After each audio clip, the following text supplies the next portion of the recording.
राजेश कुमार। चुनाव को लेकर जेडीयू के राष्ट्रीय अध्यक्ष नीतीश कुमार ने कमर कस ली है। इसी सिलसिले में वो लगातार पार्टी नेताओं के साथ बैठक कर रहे हैं। बुधवार को सीएम नीतीश पार्टी ऑफिस पहुंचे और पार्टी नेताओं के साथ दावेदारों से भी मुलाकात का सिलसिला चलता रहा। तकरीबन 8 घंटे तक नीतीश कुमार ने नेताओं, पूर्व मंत्रियों, विधायकों और पूर्व विधायकों से मुलाकात की और 8 घंटे बाद जाकर वो पार्टी ऑफिस से बाहर निकले।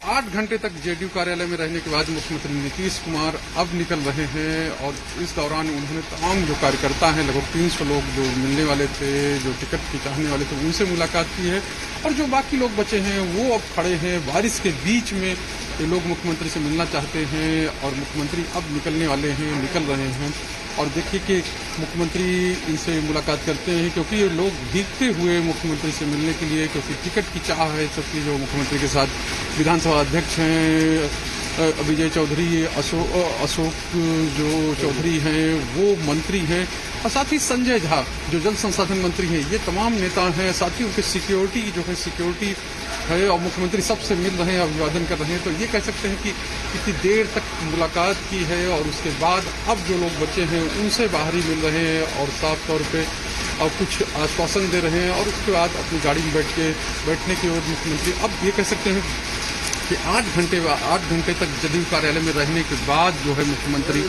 वो अब निकल रहे हैं और साफ है कि अब जो है मुख्यमंत्री का काफिला वो आगे बढ़ेगा और ये कह सकते हैं कि एक लंबी कवायद, और यही कवायद कल भी मुख्यमंत्री की ओर से की जाएगी जब वो आएंगे और यहाँ पर अपनी पार्टी के नेताओं से जो टिकट चाहते हैं, क्योंकि आज लगभग 45 नेता थे ऐसे जो पूर्व मंत्री, विधायक और पूर्व एमएलसी थे, उनसे मिले और उनसे मुलाकात करके कुछ लोग को आश्वासन मिला और ज्यादातर लोग यही कि चुनाव का समय है तो टिकट चाहिए, टिकट के लिए ही लोग यहाँ पर आए और साफ है कि अब जो है ये कवायद एक बड़ी कवायद है और बड़ी पहल है जो मुख्यमंत्री नीतीश कुमार की ओर से की गई है और ये कल भी ये चीजें जारी रहेंगी। कैमरामैन निशांत के साथ शैलेंद्र, जी मीडिया, पटना। 8 घंटे की मैराथन मीटिंग के दौरान सीएम ने कई उम्मीदवारों से मुलाकात की, साथ ही पूर्व मंत्री, विधायकों से भी बात की। शेल्टर होमकांड में मंत्री पद गंवाने वाली मंजू वर्मा ने भी नीतीश से मुलाकात की। मुलाकात के बाद मंजू वर्मा ने यह दावा किया कि उन्हें टिकट का भरोसा दिया गया है और वो चुनाव लड़ेंगी। इसके अलावा पूर्व मंत्री मनोज कुशवाहा ने कहा कि उन्हें भी टिकट का भरोसा मिला है और पूर्व विधायक महेश्वर सिंह ने भी यह दावा किया कि वो मोतिहारी के केसरिया सीट से भी चुनावी दंगल में उतरेंगे। हमारी बात हुई, मैं जो काम लेकर के आई थी वह काम मेरा हो गया। चुनाव लड़ेंगे मैडम आप इस बार? आश्वासन क्या मिला? आश्वासन क्या मिला जिस काम से आप आई थी? वो काम मेरा हो भी गया। चुनाव लड़ेंगे आप मैडम? लड़ेंगे आप? निश्चित लड़ूंगे। सब लोगों से पूरे विधायक और पार्टी के जो समर्पित कार्यकर्ता हैं, जो प्रमुख कार्यकर्ता हैं, उन सभी लोगों से मिलते हैं, 1 to 1 मिलते हैं और सब लोगों से बात करते हैं और सब लोगों को सम्मान के साथ जो अपना समस्या होता है वो बताते हैं। अभी तो सब लोगों का एक ही समस्या है, चुनाव लड़ना। तो आपने दावेदारी कर दी? ये हमारा तो दावेदारी है ही, मुख्यमंत्री जी खुद बोल रहे हैं कि आपको क्या सोचना है। मुलाकात करने भी आए थे और चुनाव का समय चल रहा है तो चुनाव लड़ना है तो अपनी दावेदारी पेश करना भी था। उसको भी नहीं, हम लोग कहे कि अपना जगह बताए कि यहाँ से हम लोग केसरिया से हम विधानसभा पूर्वी चंपारण में वहीं पर हम अपना काम करते हैं, संगठन को मजबूत किया है, वही बात उनको बताए, जैसा उनका निर्णय होगा मान्य होगा। आश्वासन मिला? आश्वासन काहे के लिए मिलेगा? सवाल है कि हम लोग अपना बात रखे हैं, वो अपना विचार करेंगे।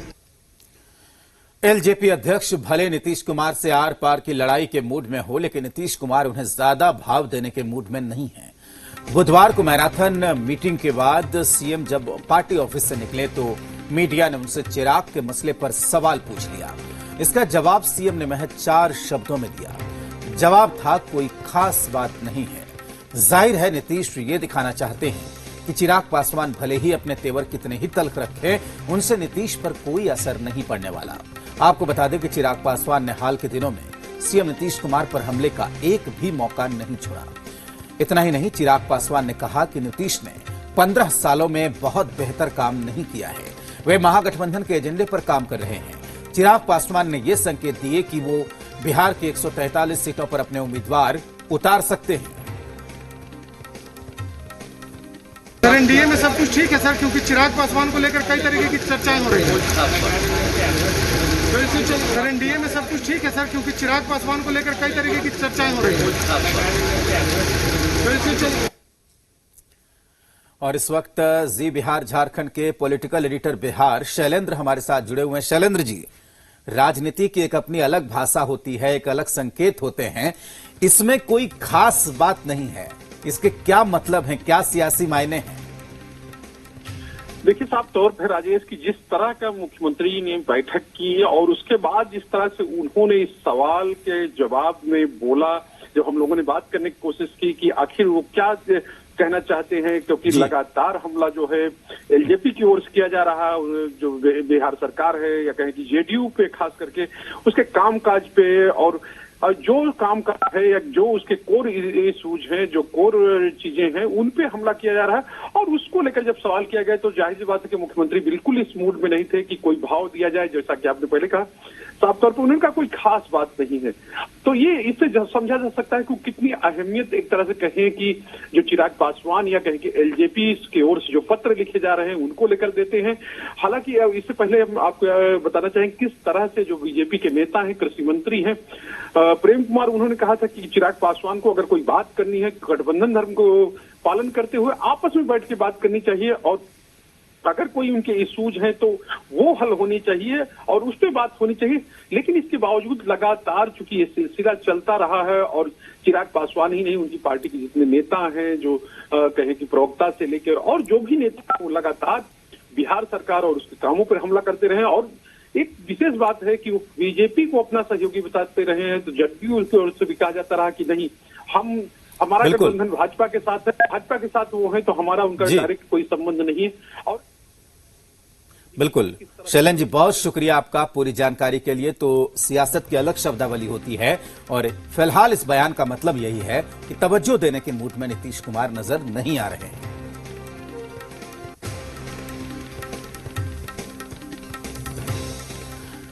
तो चुनाव आते आते महागठबंधन खंड खंड हो रहा है। मांझी के बाद अब उपेंद्र कुशवाहा भी महागठबंधन को छोड़कर बाहर जा सकते हैं। इसके संकेत पार्टी की तरफ से मिल गए हैं, लेकिन अगला ठिकाना कौन होगा यह अभी साफ नहीं है। लेकिन माना जा रहा है कि वो एनडीए में शामिल हो सकते हैं। आरएलएसपी के इस रुख पर कांग्रेस और आरजेडी ने भी ज्यादा तवज्जो नहीं दी है। महागठबंधन से कुशवाहा का मोह भंग, एनडीए की ओर वापस जाने की तैयारी। आरजेडी और कांग्रेस को लगा बड़ा झटका। चुनाव से पहले महागठबंधन टुकड़े टुकड़े में बंटता जा रहा है।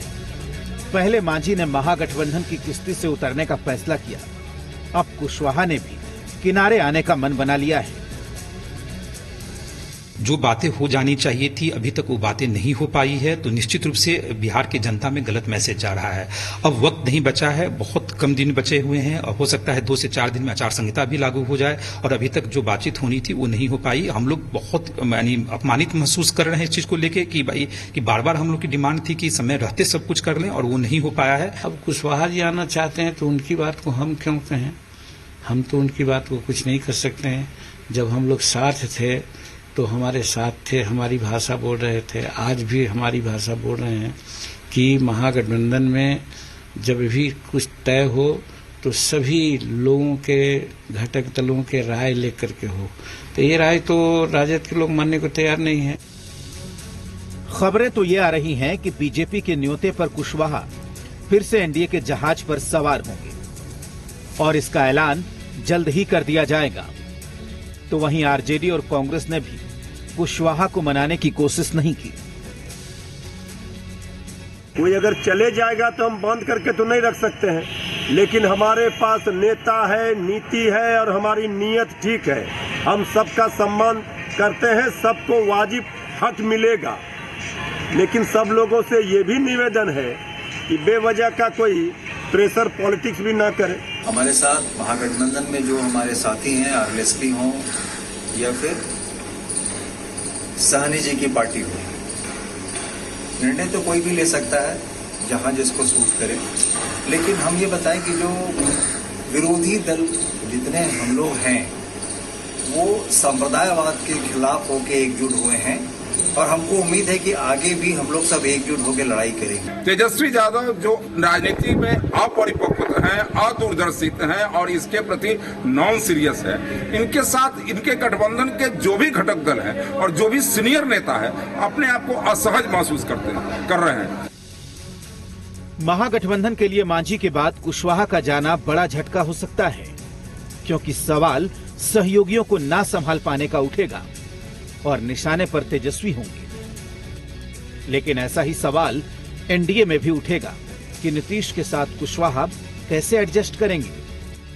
शैलेंद्र, जी मीडिया, पटना। नए कृषि बिल को लेकर किसानों का आंदोलन उत्तर भारत के कई इलाकों में चल रहा है और अब इसकी आंच बिहार पर भी पड़ सकती है। चुनावी मौसम में आरजेडी ने इस मुद्दे को लपक लिया है और बिल के खिलाफ सड़क पर उतरने का फैसला किया। 25 सितंबर को आरजेडी कृषि बिल के खिलाफ सड़क पर उतरेगी। उधर जेडीयू ने बिल का समर्थन किया, यानी एक और मुद्दे पर बिहार की सियासत में आर पार की लड़ाई होगी।